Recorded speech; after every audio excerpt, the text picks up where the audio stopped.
Are you the type that when something doesn't go to plan, you just give up, you throw your hands in the air and say, that's it? But what if that thing that went wrong, that failure, had a lesson for us? What difference would that make to your life? You're listening to This Woman Can. I'm your host, Janice Sutherland, where I help mature professional Black women take charge of their careers and lives to create a future on their terms. Hey, and welcome. Thanks for joining me on this week's edition of This Woman Can.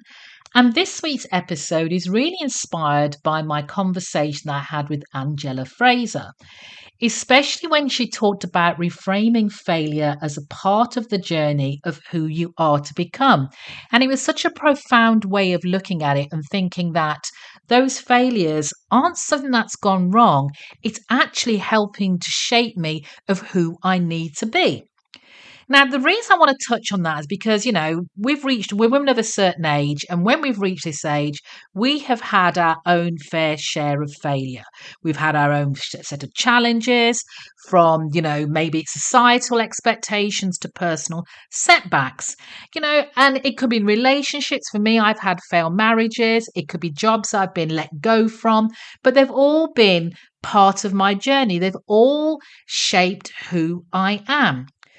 But if we, but how we perceive and respond to failure, I think that's the key thing, to be honest, is it can significantly impact our midlife transition and overall who we are and our well-being. So today I want to talk about how we can reframe failure, follow on to my conversation with Angela, and but more importantly, how it can empower us to see setbacks as learning opportunities and to achieve our full potential, especially as we're going through transitions and we're trying to discover who we need to be or who we're destined to be as we mature. Now, let me just touch on this. It is common, if we look at failure and we're like, oh, it's failed, we've gone wrong, something's happened. And it's common for us to internalize our negative beliefs about ourselves. We are our own worst critics, especially when something goes wrong. And these can lead to limiting beliefs, such as us telling ourselves, I'm not good enough or I'll never succeed. And they can actually hinder our personal professional growth. Let me share with you one of the things I used to always say when people ask me about my divorce, my divorce. I used to tell people there's only one thing I'd failed at, and that was marriage. But actually, I reframed that as I got older because I have been in a relationship for 20 years now, married for 16. And what I realized from that is that I wasn't bad at marriage, I just married the wrong person. There have been jobs and careers where I've tried to do it, but it just hasn't worked for me. It just hasn't gelled. It doesn't mean I'm a failure. It just means it's not right for me at that particular point in time. But what I do want to do is what can I take away from it so I don't find myself slipping back into that bad situation or doing the same thing again in another lifetime. But by allowing failure to define us, that stops us from taking risks. I've been having a go about risks lately, about taking calculated risks. That, it stops us from going after our dreams or building those meaningful relationships that I touched on. Reframing failure involves viewing it as a learning opportunity, just like Angela said, rather than a dead end, rather than that's it, I've got to give up and nothing's going to go right.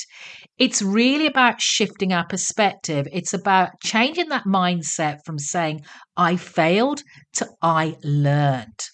And this positive mindset can help us build resilience because by overcoming those challenges, it really strengthens our ability to bounce back from setbacks. So we increase our bounce back ability. We gain self awareness because these failures, when we really look at them and see what happened and what we could do differently, they can reveal our strengths, our weaknesses, and sometimes our blind spots.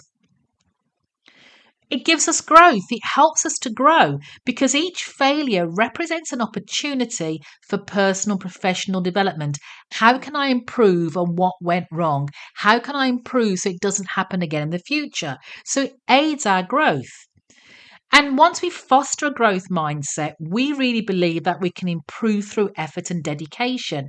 And that empowers us to take those risks, to pursue our goals, knowing that if it doesn't go to plan, that we're going to take something away from that will still benefit us in the future. And then it can inspire others.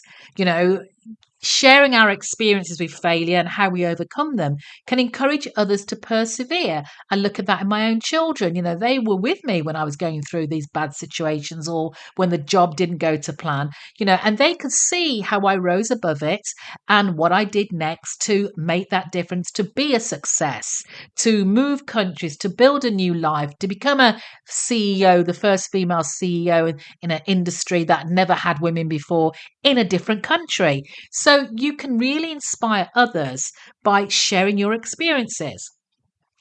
And if you're thinking, Janice, well, that's all great, that's really easy for you to say, let me share you 5 quick ways for you to reframe failure, because sometimes we can be in it and not see our way out of it. The first thing is to challenge your negative thoughts. So when you're faced with failure, the normal thing is to question yourself, what went wrong and how did you go wrong? So you want to question those negative beliefs about yourself, replace them with positive affirmations. So instead of thinking, I'm a failure, try, I'm learning it and growing from this experience. Secondly, you want to learn from your mistakes. Analyze those failures. You want to identify what went wrong and how you can do things differently in the future. Consider asking yourself questions like, what could I have done differently? What did I learn from this experience?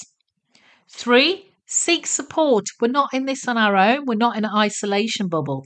So talk to friends, family, a therapist if you have it, about your challenges. These perspectives can help you reframe your experiences and provide emotional support. And when you do come out on top, number 4, I want you to celebrate your small wins.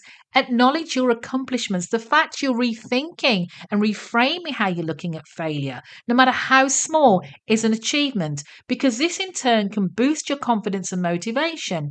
So, for example, if you've been struggling with a new skill, celebrate the progress you've made, even if you haven't mastered it yet.